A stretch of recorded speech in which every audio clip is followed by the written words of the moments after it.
اب آپ سے درخواست کروں گی کہ ہم اس کو یہیں سے کنٹینیو کریں، جس طرح سے آپ بتا رہے تھے کہ وہ سائی تھے، وہ سعی کر رہے تھے اور انہوں نے پانی نہیں پیا، اور وہیں سے پھر ہم اس کو آگے لے کر جائیں۔ بالکل دیکھیں، حضرت عباس علمدار پانی بھرا اور پانی بھر کے، کیونکہ حضرت عباس علمدار بھی خود فرماتے ہیں کہ مجھے دھوکے سے شہید کیا گیا، اگر دھوکے سے نہ مارتے تو کسی میں جرت نہ تھی کہ وہ عباس علمدار کو قتل کر سکتا، اللہ اکبر۔ چونکہ ان کا قد بھی اتنا تھا ماشاءاللہ کہ وہ جب ایک گھوڑے پر بیٹھتے تھے تو ان کے پاؤں زمین پر لگتے تھے۔ اللہ اکبر۔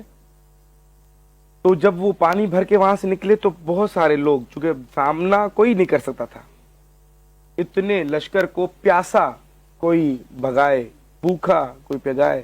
اچھا، آپ نے ایک اور بھی ایک بڑی مزے کی نظیف تھی بات بتاؤں کہ کربلا کے اس پورے واقعات میں آپ نے جب بھی کہیں سنا ہوگا یا پڑھا ہوگا، کہیں یہ نہیں سنا ہوگا کہ کسی بچے نے کہا ہو کہ آقا حسین میں بھوکا ہوں، سب نے کہا میں پیاسا ہوں، چونکہ یہ خاندان بنی ہاشم جو سردار تھے یہ عطا کرنے والے تھے، لینے والے نہیں تھے۔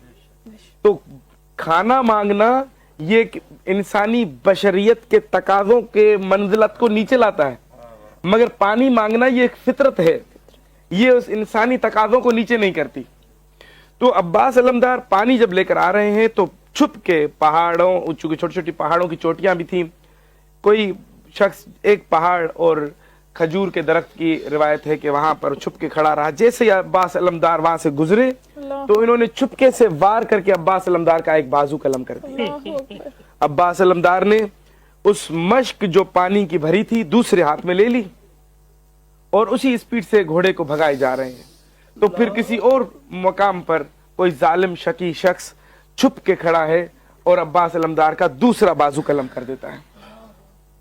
جب دونوں بازو قلم ہو جاتے ہیں تو یہ مشک سکینہ کو عباس علمدار اپنے منہ میں لے لیتے ہیں، اور ابھی بھی اسی کوئی غم نہیں ہے کہ میرے ہاتھ کٹ گئے، مہم یہ تھا ان کے لیے کہ یہ پانی کسی طریقے تک اب مولا حسین کے چھوٹے چھوٹے بچوں تک پہنچ جائے۔ اب وہ یہاں پر عمر سعد نے کہا کہ ہم بڑی کوشش کر چکے ہیں، کسی طریقے سے عباس کو روک نہیں سکے، اے حرملہ کوئی کام کر۔ تو حرملہ کہتا ہے کہ میں نے کربلا میں 3 تیر چلائے، جو کہ میری میں فخر سے کہہ سکتا ہوں کہ جو میں نے پوری کربلا کے نقشے کو پلٹا ان 3 تیر سے۔ کہا کون سے؟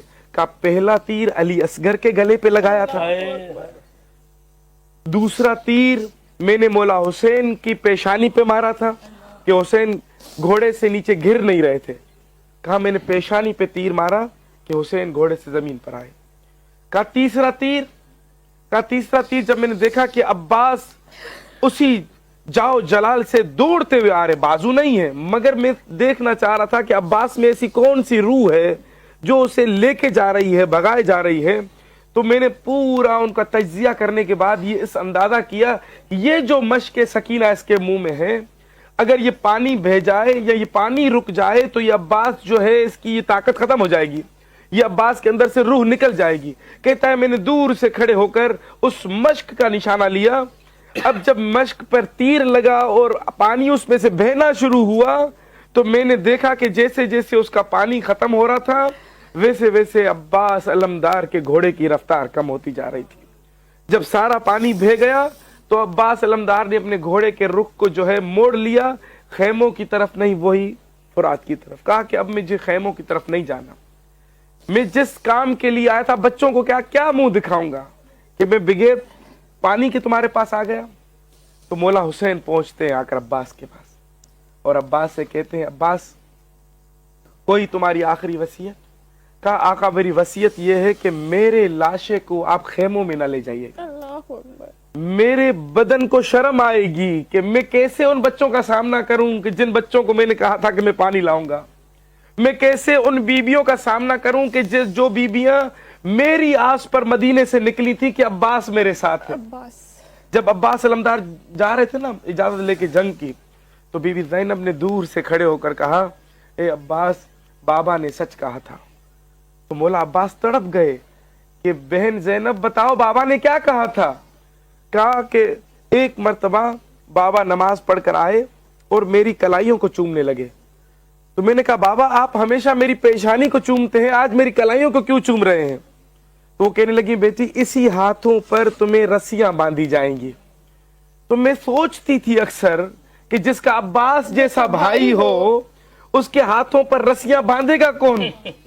पर मेरा बाबा सच कह रहा, अब जब तुम जा रहे हो तो मुझे यकीन हो गया कि अब वो वक्त आने वाला है कि मेरे हाथों पर अब रस्सियां बंधेंगी। अब्बास गए और इस तरीके से लड़े और मौला हुसैन को आखिरी वसीयत की कि भाई मेरे लाशे को खैमों में न ले जाइएगा।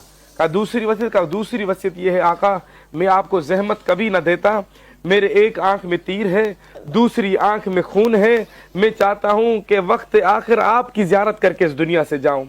आप लुत्फ करें अपनी अबा के दामन से, मेरी एक आंख से खून साफ कर दें, अगर मेरे हाथ सालिम होते मैं आपको कभी भी तकलीफ न देता। आका मेरी आंख का खून साफ कर ताकि मैं आपकी जियारत कर सकूं। मौला हुसैन ने अब्बास अलमदार की वो आखिरी वसीयत को पूरा किया, आंख से खून साफ किया। मौला अब्बास ने मौला हुसैन को देखा और देखने के बाद आखिरी सलाम किया तो मौला हुसैन ने कहा ए अब्बास मेरी भी एक आस है वो भी पूरी कर दे। कहते क्या आका? कहा तू आज तक तुमने मुझे आका कहा है, सरदार कहा है, शबाब अहले जन्ना कहा है, मुझे सरदार कहते रहे हो, मुझे आज एक मर्तबा सिर्फ भाई कह दो। ये है वफा अब्बास की। और जब वो भाई कहा तो रूह है कफस अनसरी से जुदा होकर अर्श से पैवस्त हो गई।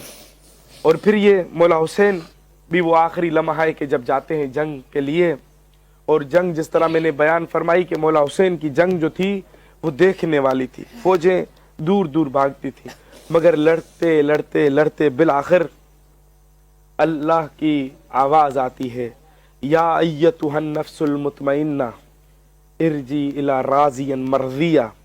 ए नफ्से मुतमइन्ना लौट अब अपने परवरदिगार की तरफ, इस हाल में कि मैं तुझसे राजी हूं तू मुझसे राजी है। और मौला हुसैन ने उस तलवार को नियाम में रख दिया। अब चारों तरफ से जो फौजें थी, कोई तीर मारता था, कोई भाले मारता था, कोई नेज़े मारता था, कोई बर्छी मारता था, जिसके पास कुछ नहीं था वो लाठी मारता था, जिसके पास वो भी नहीं था करबला की तपती रेत को मौला हुसैन पे मारता था। बिल आखिर मौला हुसैन जीन से जमीन पर आए और इस अंदाज में आए, इतने तीर लगे हुए हैं कि जब घोड़े से नीचे गिरे तो जमीन पर न गिरे बल्कि तीरों पर मुअल्लक हो चुके थे। और तीरों के आसमान से शायद इनकी एक दुखियारी माँ कह रही होंगी कि ए बेटा हुसैन आजा आजा, मैंने तेरे मक्तल को साफ कर दिया है। अल्लाह अकबर। वो हुसैन इतना करीम है, इतना साबिर है कि कोई मौला के नजदीक नहीं आ रहा।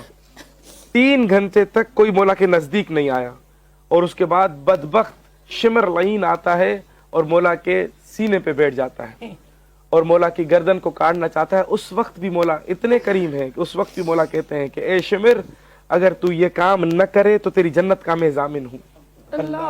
इतने करीम है मौला उससे। मगर इनके दिलों पर ऐसी मोहरें थीं कि 13 ज़रबों से मौला की गर्दन को जुदा किया। बीबी ज़ैनब अब खैमों से बाहर निकल आई। अब तक तो बीबियां जो है थी वो खयामगाह से बाहर नहीं निकली थी, खैमों से बाहर निकली थी, खयामगाह से नहीं निकली थी।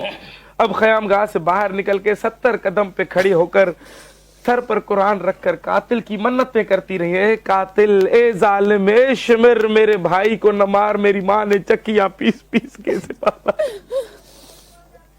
मगर इनको कोई फर्क नहीं हुआ। बेटी ज़ैनब, बहन ज़ैनब के बाद बेटी ज़ैनब दौड़ती जाती है बाबा को बचाने के लिए, जो इतना दूर से आई 4 कदम पर आकर खड़ी हो गई। चूंकि 4 कदम से पे जब जैसे नजदीक आती थी शिमर तमाचे मारता था। मेरा सवाल था ना कि मैंने किसी से पूछा कि ये बताएं जो इतना दूर से बेटी आ गई थी वो 4 कदम पर रुक क्यों गई? रुकी इसलिए थी कि चूंकि जितना नजदीक आती थी थप्पड़ खाती थी, फिर पीछे चली जाती, फिर वो 4 कदम पे रुक गई। अल्लाह अकबर। ये वो मरहला, ये वक्त भी आ गया कि ये बीबियां अब खैमों में, अब जब देखा ना जालिमों ने कि हुसैन का सर कलम कर दिया गया है, अब इन्होंने खैमों पर हमला किया, अब सैयदानियों पर हमला किया, अब ख़याम हुसैनी पे हमला हुआ। अब जो जालिम जिस खेमे में जाता था उसे जो कुछ मिलता था, इस जल्दी में कि कोई दूसरा ना उठा ले, वो जल्दी में वहां से वो जो है माले गनीमत समझ के लूटता था। किसी ने बीबी की कोई चादर उठाई, किसी ने क्या किया, मौला हुसैन की 4 साल की बेटी है सकीना, वो जालिम कहता है कि मैं जैसे ही अंदर वारिद हुआ तो देखा कि हुसैन की बेटी के कानों में सोने की बालियां हैं। मैंने कहा कि जब तक मैं इसको उतारूंगा कोई दूसरा ना आकर उतार ले। मैंने दोनों बालियां कानों से खींच ली। तो इस तरीके से कान बह रहे हैं। फिर इन्होंने क्या किया, इन खेमों को आग लगा दी और फिर इन जलते हुए खेमों से बीबी ज़ैनब अपने बच्चों को, बीवियों को, मौला इमाम सज्जाद जो बीमारी के हालत में सोए हुए हैं उनको अपने कंधे पर उठाकर बाहर आती हैं। अब शाम में गरीबा हो गई। ये वो अशखास थे जिनके जोड़े अर्श से सिलकर आया करते थे, बेशक, सुभान। मगर आज इतने गरीब हैं कि इनके बदन पर कफन तक नहीं है। इतने गरीब हो गए हैं कि सोने के लिए छत नहीं है। ये तो अमीर थे, मगर आज इनके नाम से मंसूब है गरीबों की शाम। गरीबों की जो शाम गरीबा है, मतलब गरीबों की शाम। इतने गरीब हो गए कि बदन पर कफन नहीं है। अल्लाह अकबर। जब ये कारवान को इन बदबख्तों ने बांध के रस्सियों में मौला सज्जाद को बेड़ियों में और तोकों में बांध के और लेके जाने लगे, जिस तरह के साकिब भाई ने कसीदा पढ़ा के कोई बीमार को भी कोई जंजीरों में बांधता है। ये कैसे मुसलमान थे, कैसा नबी का कलमा पढ़ने वाले थे कि जो चीख चीख के कहते थे कि जल्दी जल्दी हुसैन के सर को ज़िबा करो, हमें नमाज कज़ा हो रही हो पढ़नी। ऐसे मुसलमान, तो ऐसे मुसलमानों पर उस वक्त भी लानत थी। अगर अब भी कोई ऐसा फिक्र रखता है तो आज भी उन पर लानत है। तो बीवियों को मौला हुसैन के लाशे के करीब से गुजारा। अब जब गुजारा तो मौला सज्जाद को भी वहीं से गुजारा। मौला सज्जाद ने मौला हुसैन अपने बाबा को इस हाल में देखा कि उनके बदन का कोई हिस्सा सालिम नहीं है। एक जालिम इमाम की अंगूठी उतारने आया, नहीं उतरी। ये क्या करता है, कहीं से 2 पत्थर ढूंढ लाता है। एक पत्थर पे मौला का हाथ रखता है और फिर मौला का हाथ के ऊपर ये चाकू खंजर वगैरह रखता है। दूसरे पत्थर से ऐसा वार करता है कि मौला की उंगली भी ले जाता है, मौला की अंगूठी भी ले जाता है। तो मौला की उंगलियां नहीं थी, मौला का सर नहीं था, मौला के बदन पर